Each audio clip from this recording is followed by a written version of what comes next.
Hi, Dr. Underwood. This is Katie D doing the voice narration for the video of our group presentation on coffee versus tea consumption at APU. So originally we intended to analyze coffee versus tea consumption between the majors of psychology and business students, but we found after further research that we were missing a bigger picture and a greater opportunity to help the coffee shop. So below you see the two research purposes we came up with throughout our study. The study will provide the coffee shop with valuable data about coffee and tea consumption, specifically where the students get their coffee and tea, their preferences for coffee and tea, time of consumption, and frequency of consumption. And this data will provide the coffee shop on campus with a better understanding of their consumers' needs in order to successfully create and implement promotional strategies. For our sample size, we had 93 respondents between observational data and survey data. Originally, it was sent out to psychology and business students, but you can see from the breakdown we had 35 psychology students, 51 business students, and surprisingly 7 students that were non-psychology or business majors. Of those 93 respondents, 11.8% lived in the dorms, 50% on-campus apartments, and 38.2% living off-campus. So as you can see from the pie chart represented on the screen, the larger portion of our responses were from business majors, and the remaining participants were almost evenly split between psychology and other majors. 61% of respondents live on campus, which could have an impact on how many drinks are bought on the on-campus coffee shop. And there's still a large chunk of respondents that live off campus, and so this could account for all of those purchases of coffee elsewhere that you'll see later. So next we're going to go through the limitations of our study that we came across through various days of research. There were many limitations that presented themselves throughout our study, and first we had the weather. So depending on the temperature outside, people might have changed their drink orders to better suit hot or cold. I know I do.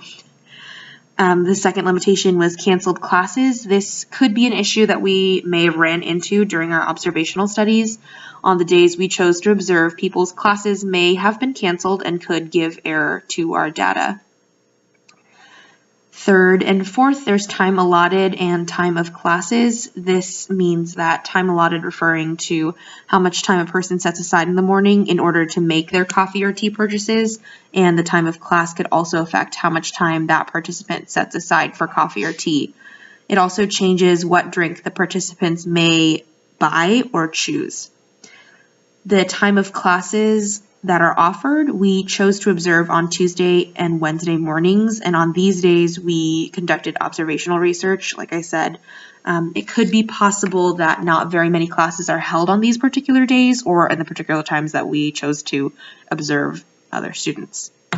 And finally, class locations. The coffee shop on East Campus is a more convenient location and has generally longer hours, but depending on trolley schedules or sleep schedules, people might not be able to make it to West in time to get their coffee or tea and make it to class on time, hence them refraining from choosing to do so. So next we're going to go through our research objectives. First, we have research objective number 1. Where do you usually get your drink from? So we gave them the options of made at home, purchased, or doesn't drink coffee, and we thought that asking this question to our participants would benefit the coffee shop on campus such that they would be better able to understand where their competition exactly lies.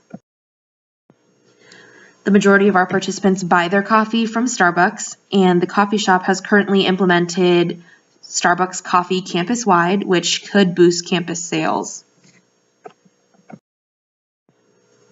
Looking at tea consumption, the majority of participants typically brew their own tea, and this shows the coffee shop needs to up their awareness to tea drinkers. So just to reiterate our findings, the conclusions for this first question were that most coffee drinkers chose to purchase their beverages, with Starbucks being the most popular option, and that most tea drinkers chose to brew their own beverages, and that purchasing tea on campus was actually a close second option. So the second research objective in the question. So the second question we asked was, how often do you usually consume coffee or tea? And we gave them options from not consuming coffee or tea whatsoever to up to 8 or more times a week. So again, looking at the pie chart, coffee is consumed in a wide span of times per week, and the most prominent times being 1 to 2 times a week, 3 to 5, or 8 or more. Taking a look at tea, tea is not consumed many times throughout the week. In fact, more than half of the participants only consume tea 1 to 2 times per week. So again, for the second research objective, we concluded that coffee is consumed more often than tea throughout the week, and more than once, totaling 52.9%, and tea is consumed primarily only 1 to 2 times per week, with 3 to 5 times a week coming in a close second. The third research objective: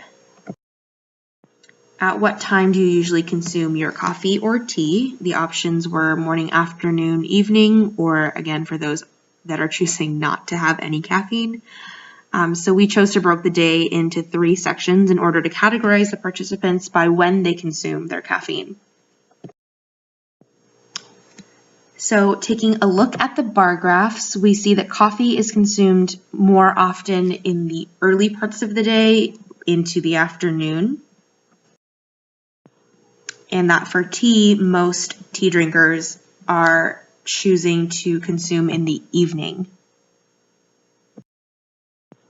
So from this, we can assume that coffee is seen as more of a necessity, as it's consumed in the morning and afternoon, as most students are taking classes, courses, and running about through the day.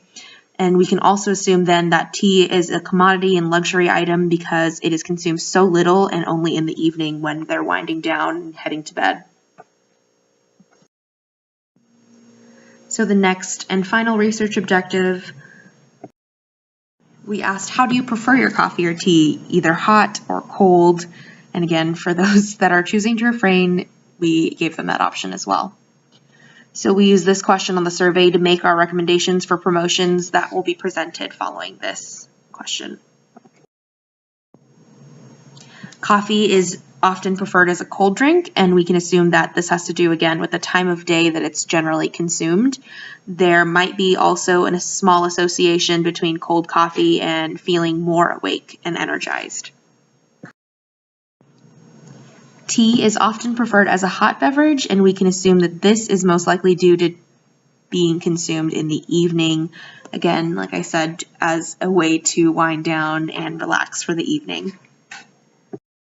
So in summary, most coffee is consumed cold while most tea is consumed hot, and this information is helpful in determining what the best promotions to run are as far as drink temperatures and what drinks can be pre-made and ready at what times of day. So insights that we had and conclusions that our team came up with were 4 major conclusions for both coffee and tea consumers. First, coffee is consumed more often in the morning and afternoon, while tea is consumed later in the evening. 2, coffee is preferred as a cold beverage, while tea is mostly preferred hot. 3, coffee is consumed more frequently throughout the week because it is seen as a necessity, as opposed to tea, which is consumed less often and treated as more of a commodity. And finally, coffee consumers prefer to buy their drinks from a select few coffee shops as opposed to making it on their own.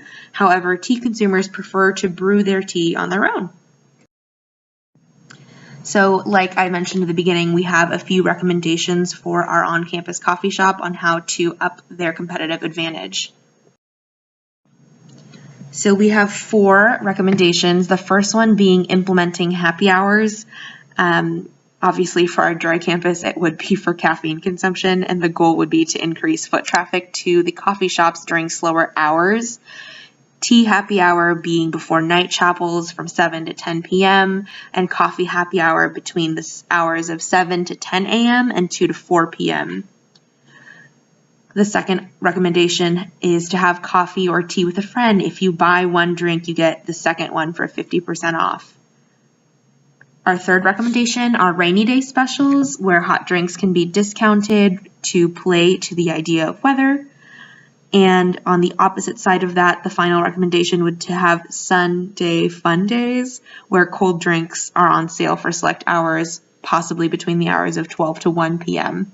And we hope that these recommended promotions will not only help increase sales at the on-campus coffee shop, but also encourage students to participate in the greater APU community. Any following questions, they can be directed to any one of our emails for follow-up. Have a great day.